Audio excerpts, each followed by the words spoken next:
In today's video, I'm going to teach you how to add font awesome icons in Webflow. To get started, the first thing you need to do is download the icon files from the Font Awesome website.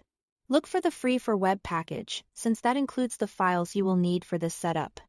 Once the download is complete, extract the zip file on your computer so you can access everything inside. After that, open the extracted folder and locate the web fonts folder. This is the important part because the files you need are the .wof2 font files for Font Awesome Solid, Regular, and Brands. These are the versions you'll upload into Webflow, so make sure you can clearly identify each one before moving on.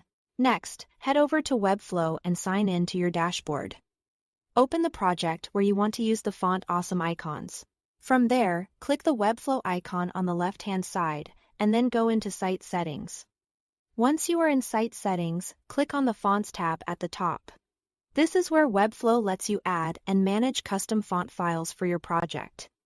Under the Custom Fonts section, click Upload Font. Now upload the three .wof2 files you prepared earlier: Solid, Regular, and Brands. As you add them, give each font family a clear and recognizable fallback name. The goal here is to make them easy to identify later, especially if you are working with multiple fonts in the same project. Keeping the name simple and consistent can save you time and avoid confusion when you return to the project later. After all the font files are uploaded, go back to your project and publish your site changes. Publishing is important because it pushes the new font files live and makes them available across your Webflow site.